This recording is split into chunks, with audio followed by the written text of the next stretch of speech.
isolate myself. No, I meditate a lot. Meditation is a powerful tool. And that's the first thing I do in the morning when I get up, when I'm taking my blood pressure. So I'm meditating. And now that I am an adult, I understand what meditation is, but I also realized that I was meditating when I was a kid when people would say you daydreaming. Patrick over there daydreaming again. I was meditating then. Because there were a lot of times I was in a certain surrounding environment, I just went in a whole another atmosphere. Just like I levitated from that surrounding, from that circle of people. Most definitely. But I was meditating then. So meditation is a powerful tool. And it's about that isolation time. You got to be able, in order to connect to your spirit, you got to disconnect from society. Most people don't disconnect from society. Hold on. Say that again. In order to connect to your spirit, you have to disconnect from society. That's very fucking important. That's very important. That's very important, bro. You gotta disconnect from society. You have to go in I go in isolation at times. Okay, Patrick, I know this may be going on and this poetry event may be happening and a lot of stuff may be going on. People are having an event over here and there's a festival going over here, but you need some isolation time. Take these next 2, 3, 4, 5 days. My wife will tell you, I would say, okay, I know the holidays is coming up, or this is coming up, but I want these next 4 or 5 days for me and for isolation. Whatever you want to do with family and friends, go right ahead. But I need these next 3, 4 days for me. And go into isolation. How did you learn how to not be fearful to ask for your own time? Because I know it is your and you deserve that time, but I don't know how many people bold enough to say, listen, I just need fucking. Goes back to what I said. People pleasers. Worry about what people are going to say. Mm-hmm. I'm saying to you, this is what I need. I don't care less about your response. Right. I'm going to do it either way. Right. You can get mad and yell and scream and, well, I want to go over here. I thought we could do this. For the next 3 or 4 days, I'm in isolation. I'm not going anywhere. And you have to do that and be comfortable in that. You have to be comfortable in that. Like I said, it goes back to you decided. How old were you when you figured out? Because, see, the thing is like, what you're saying is like, I understand you're different. I think most writers that I've talked to, we just different, right? We thinkers, most writers, they think, always asking the why, right? Mm-hmm. How old were you when you figured out that you were different than everybody? That you saw life differently than everybody? How old were you when you figured it out? Well, I was 6, 7 years old. Because as I said, when someone, I can remember, I used to love the woods as a kid. Mm-hmm. And there was this wooded area that I just loved going to. There was just somebody being in the woods and being with nature and being at peace that I loved. But there was this little creek. And I had friends who were jumping in the creek and want to swim in the water. And of course, the creek water is nasty and dirty. So 4 or 5 of them just jumping out, one after the other. And they asked me to do it. I'm not getting that nasty water. Oh, Patrick, you a chump, or you scared, you whatever. Call me what you want to. I'm not getting that nasty water. And I turned around and started walking back to the house. So it goes back to what I said. That didn't feel right to me. Right. Even when I didn't understand it. It didn't feel right to me. If I don't want to jump in this nasty creek water, why would I do it? Because they've done it and I don't want to. Mm-hmm. That's real though. That's real. And the thing is, it's so simplistic, but most people don't have that. Most people want to people please. So if you got 5 guys and 4 of them jumped in the creek, the average person, I'm going to do it anyhow, just so they'll like me. I won't go back to other friends saying, oh, Patrick was a chump, he didn't jump in the water. I didn't care. And if when we were together later on, and you were saying this and saying that to other people, my response would be, you can call me whatever you want to. The next time y'all do it, I won't do it then either. That's right. And so for you chastise me around other people, I didn't get small. Right. I got bigger. Right. So you think by you saying that in front of these other guys, I'm going to shrink myself? No, I'm going to stand up in front of them the same way I stood up in front of you and not jumping in that creek. So you calling me out in front of other people not going to make me get smaller. Most definitely. You calling me out because I don't want to be a follower like y'all. Like y'all. Because I want to be different. I want my own thought process. I want my own thought process. I want to do stuff that makes sense to me. Right. And so I'm not going to feel bad about that. I feel like what we're talking about, I feel like that's how they honestly get all of us at one time a lot. Because they get us to not me and you, of course, but they try to get our people to group think like each other. And if you get us to think like each other, it's easy to control a mass of people. But when you start showing this, we diverse, we unique, we think different, we see differently, we talk different, we have different complexions, we have different ideologies, all these different things. When you start really exposing that, then you can't keep us like the Wiz. You know the Wiz on the color's red and everybody changed the red. The color's green and everybody just follow whatever the Wiz say on the black version of Wizard of Oz. So that goes back to that's why every time you see an incident and with racism and hatred with black folks, especially what's going on with black men, who do they always go to? They always go to Al Sharpton. Or some of the old civil rights leaders. Right. Okay, because they want them to be the ones to set the tone. But a lot of those new leaders that are underneath the surface, who got a whole different perspective and agenda, they can't control them. Yeah. So they don't want to put them out there. So let's go to old reliable. Yeah. Let's go to the old reliable. And so they go to those old reliable sources that they always can go to, who they can say, we have to realize something. These leaders, I'm trying to be respectful, but as I said, they've been bought in most cases. There's always something in it for them. There's always something in it for their organization.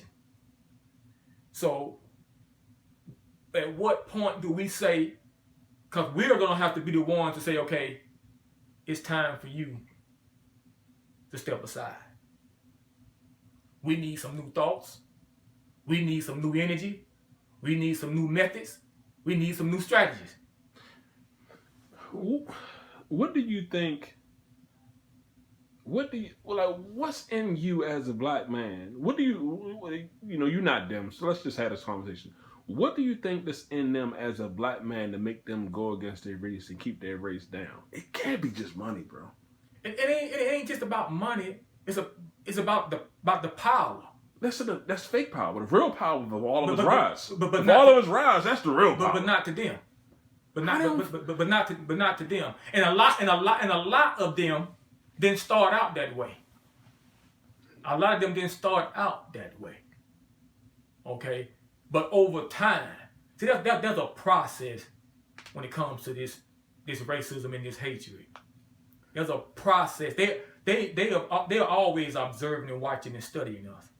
And when I say that, see, people take that lightly. When I say studying us, that's what I mean.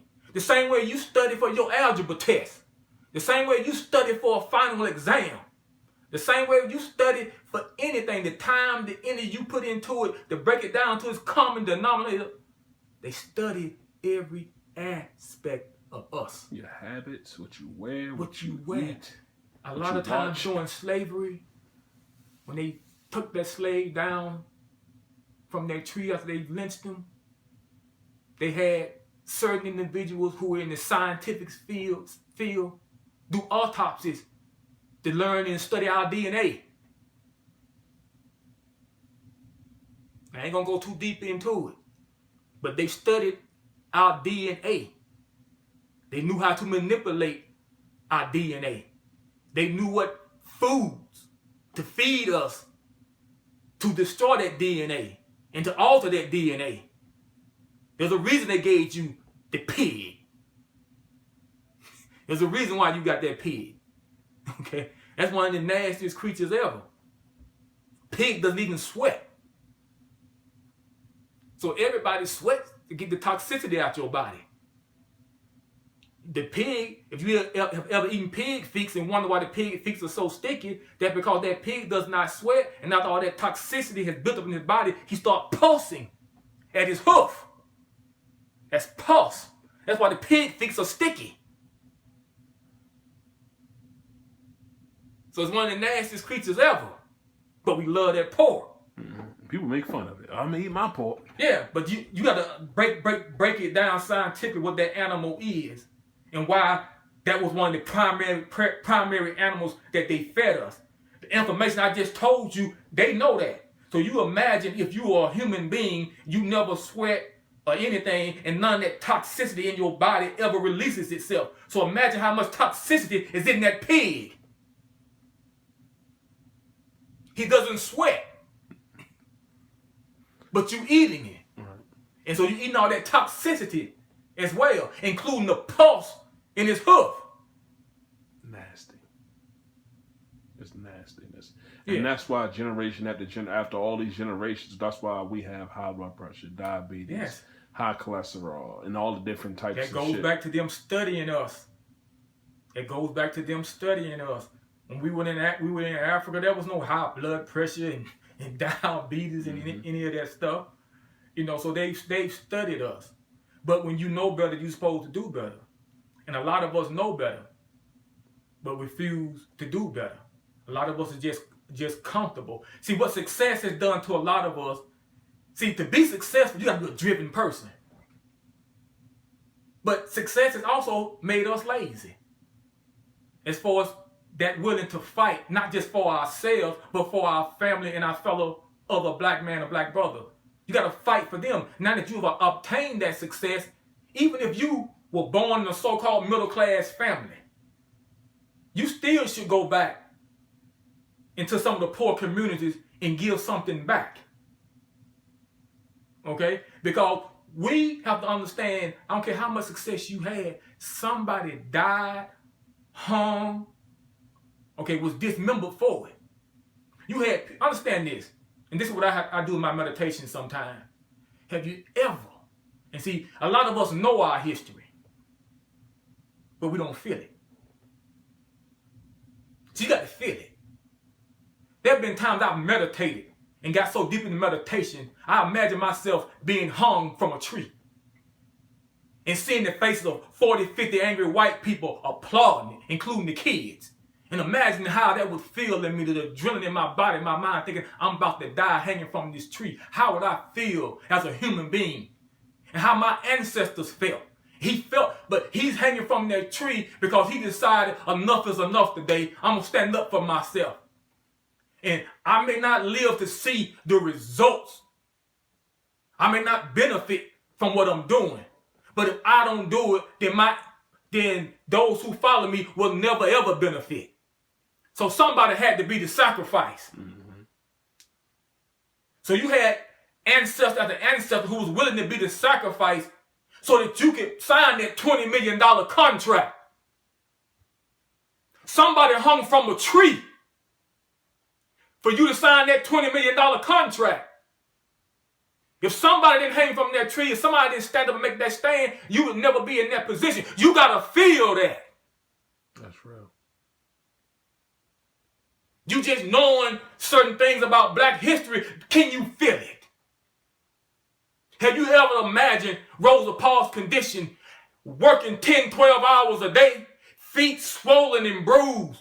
I want to go home, pay my fare, get on this bus, and sit down.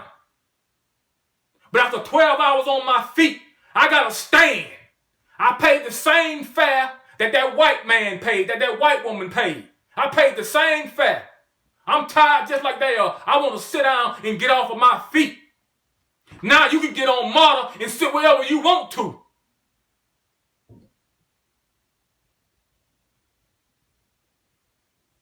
But we so caught up in the me, and look what I've done. That's why we don't focus on giving back. And that's what they want. They want to, those of us who make it, like I said, they'll roll the red carpet out for you. If you was affluent in the 20s and the 30s, they hated you. You were the threat. There's a reason why they didn't want the slave to read. You a threat. Now this poor slave over here who never gonna fight, never gonna say anything and do what matters, you don't worry about him. Worry about that one who was always striving for something. Oh, you want to learn how to read. So that affluent black who owns his own, grocery store, that was his threat. Because he understands the power of economics. They understand if we ever come together economically, we would take over the world. Checkmate. We got to do everything in our power to make sure that they don't get any type of economic sense or sensibility about themselves. If they ever pool their money together, in the black community, in the Jewish community, it takes 6 hours. In the Jewish community, it takes 16 days for the money to circulate outside of the Jewish community. So for 2 weeks, two weeks and 2 days, every dollar that they spend is spent within the Jewish community. In our community, it takes 6 hours. We look around and see everybody else making progress and getting mad and talking about them because they understand now the power of economics. Don't get mad at them because your dumb black ass ain't understood that yet. You could do the same thing. Don't get mad because they own the BP. You could own it too. But here we are as a people making millions and millions of dollars.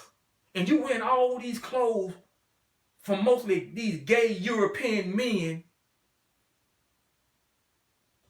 Why haven't you guys pooled your money together and started your own fashion design? There's somebody in your neighborhood, there's somebody in our community who's always designing and sewing clothes. In my neighborhood is Miss Lula. Whenever I bought a new pair of slacks and I needed them hemmed, I talked to Miss Lula and paid her $2 to hem my slacks for me. So you always got somebody in our neighborhood who's already doing something. So why don't you take that money and take a black designer who's up and coming and trying to get out there and invest in them instead of going and giving it to Tom Ford? Why you run around here worried about Nike shoes? Why don't 5, 6 of y'all get together and start your own shoe company? But you comfortable with Nike and sign a $90 million deal with Nike. Well, Nike don't mind getting you $90 million when he's making $9 billion. The bigger picture. So him giving you that $90 million is to stop you from saying what I just said, thinking about that $9 billion. So why can't LeBron James, Dwayne Wade, Kevin Durant, Steph Curry get together? You designing the shoe. You come with the concept ideas for the shoe, own the shoe company.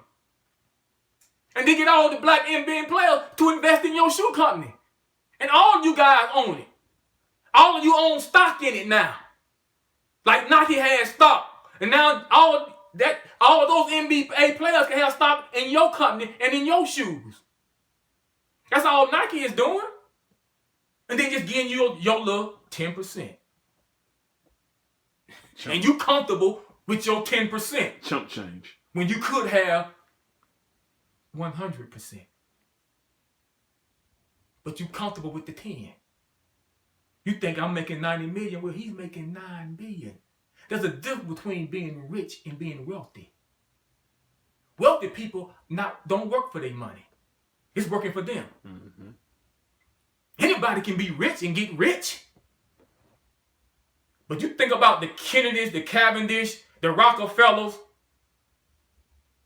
okay, the Rothschilds, the ones who are really running the country, that top 2%, that's wealthy. They're not working for their money. The money's working for them. And so that's the mindset we have to get. It always going to go back to economics. I preach it and I'll preach it until I can't preach it anymore. We can talk about a lot of things that go on in the black community. I don't care what we talk about.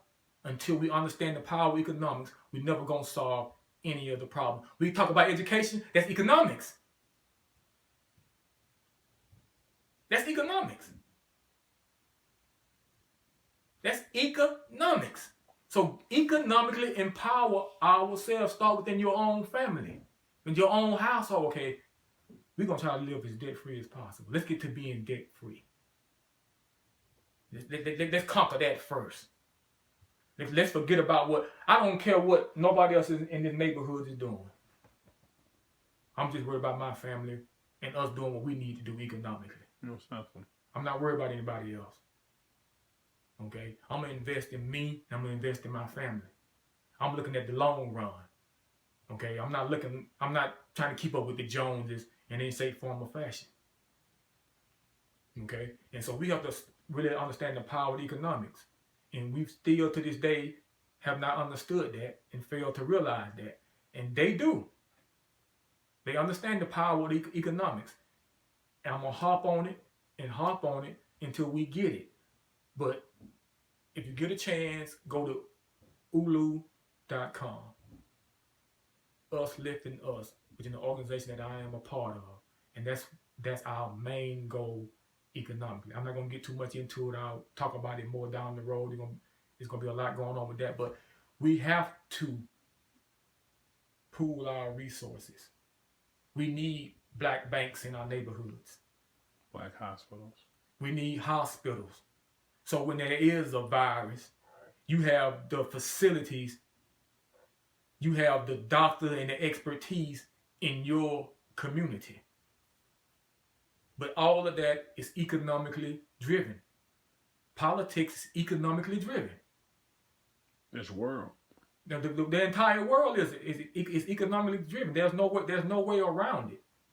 And so if you want your piece of the pie, the whole pie, whatever the case may be, you're going to have to understand the power of economics. We continue to spend so much money on Michael Jordan shoes, and Michael Jordan don't care nothing about you, your neighborhood, your community, okay?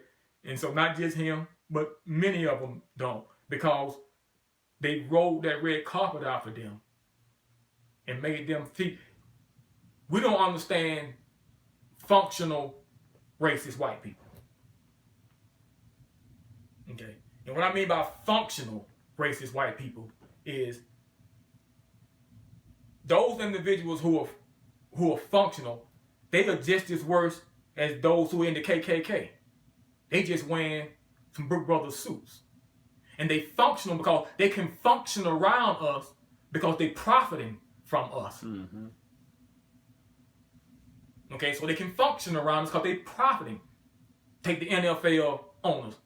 They can function around you and be around you because they're profiting from you. And they'll create business opportunities for you once you retire because they still profiting from you. But they just as racist as any member of the Ku Klux Klan. And they are probably members.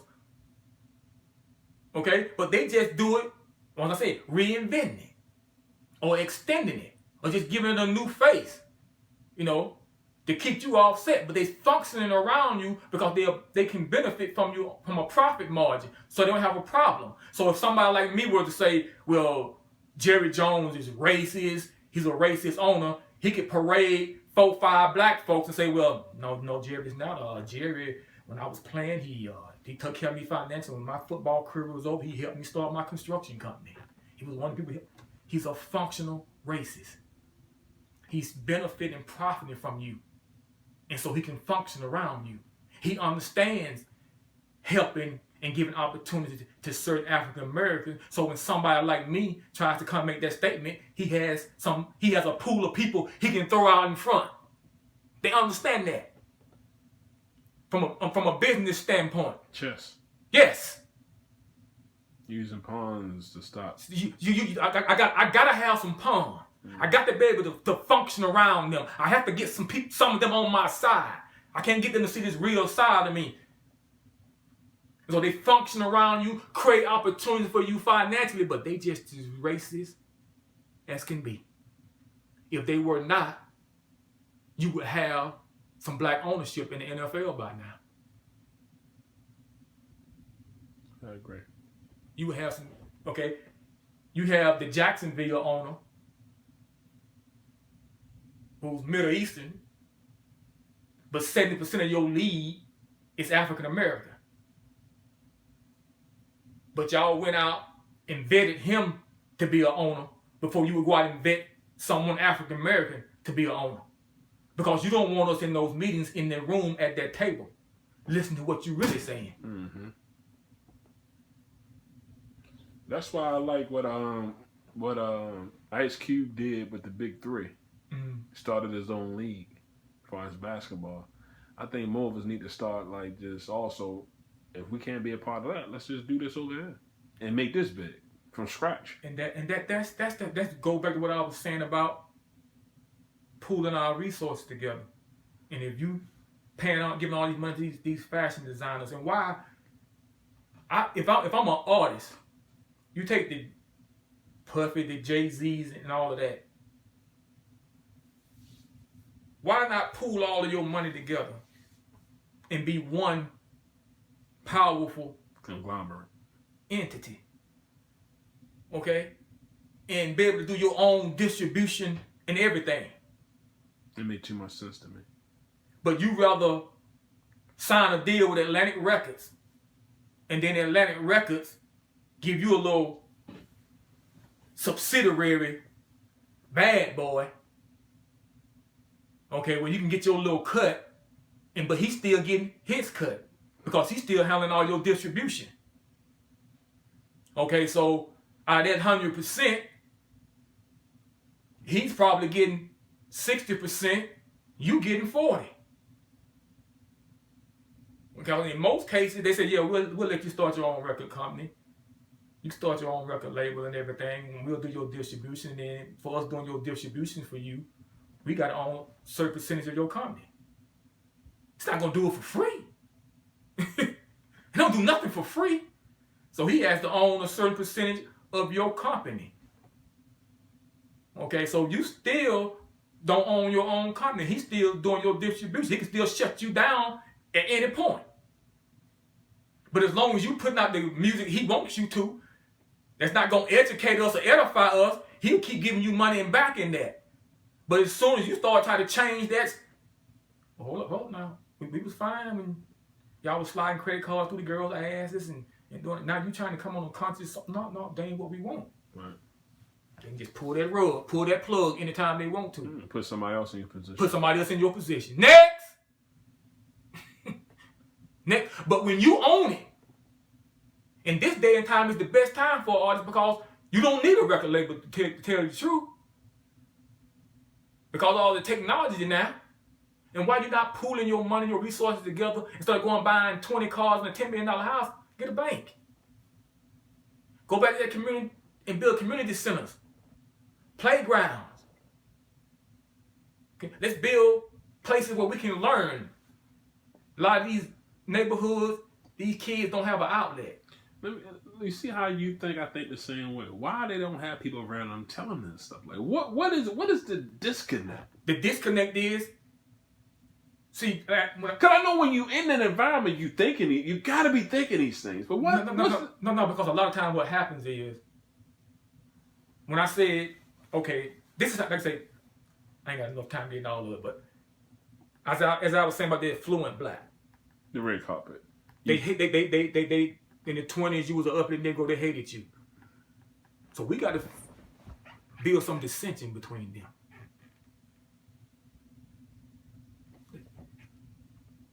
He's poor and struggling. He's been real successful and making a lot of money. Is moving upward. Why don't we invite him over? Have a couple of beers with us. Invite you over, have a couple of beers with you, just really trying to tap into who you really are. Study you. Study you. I got to study you up close. Mm-hmm. I got to study you up close. See if I can control you. See, autopsy is done up close. Right. It ain't done from afar. So I got to study you. And start studying you and knowing your habits, your desires. Then I start introducing you to other people who are telling you and giving you great business ideas and telling you how you can take that $1 million or that 2 grocery stores you got in the hood and turn it into 15 grocery stores. The same way they do with black artists Like your Marvin Gaye and your Teddy Pendergrass. Yeah, you're doing great. You're selling 1 million, 2 million every year, but most of your audience is black. But if you cross over, you can take that 2 million and turn it into 10 million in record sales. And then when you do that, you lose all of your roots and your base. See, and that's what they want. Because now they got you. Now I got you. I got you from your roots. See, it's always about getting you from your roots. I got to get the roots away from you. And so for blacks who make money, they create opportunity for them. They roll out the red carpet for them. You know, they pat them on the back, and you start making you feel like you special. You special. You different. You different. You unique. You not like them. And why you putting yourself in that position? And so all of a sudden now you walk into a room and you the only black person in the room. All your black friends that you had, that you grew up with, and the people that you were coming along with, the journey to struggle with, they've convinced you that you don't need them and that they holding you back. Mm-hmm. And so now you start thinking about them differently. You start thinking about them the same way they think about them. So you start losing those ties, so those voices that you're saying, they're not in the room anymore. Because if you got to deal with Nike and you walk into Nike's headquarters, ain't none of us sitting at that round table. Everybody sitting at that round table is white, Jewish, or Asian. They're making all the decisions. Mm-hmm. And only person may be black is you, because even your agent is black, outside of somebody like LeBron James. So your agent is part of that. So you think your Jewish agent hadn't had some behind-the-scenes talks with all those Jewish folks at the table for Nike about how to get you in? Come on. And so we got to think it all the way through. And then as soon as something happens and they let you go, then you coming back to the community. Now you want to come run back to us. Hey, help me, y'all. I'm still black. O.J. Simpson. Yeah, but they want to pull you away from your roots. Mm-hmm. And they got to find a way, okay, we got to pick these. It goes back to the same thing with slavery, pitting the light-skinned slave against the dark-skinned slave. Slave with straight hair, slave, they call nappy hair. Mm-hmm. That dissension. Got to always create that dissension between us. It's still that way to the day. You still hear light-skinned and dark-skinned African-American women going against each other and making negative comments and responses to one another. And so they always studying us and trying to create that dissension and pull us as far away from the root of the tree as possible. I have a meme that I created. It says, the only thing better than team light skin or team dark skin is team black people. Mm-hmm. And that's how we need to think.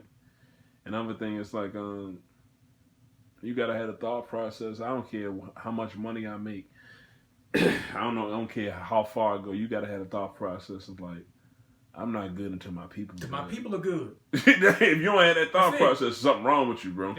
You don't have that process. And a lot of them now don't have that thought process. And they don't have that thought process because you don't have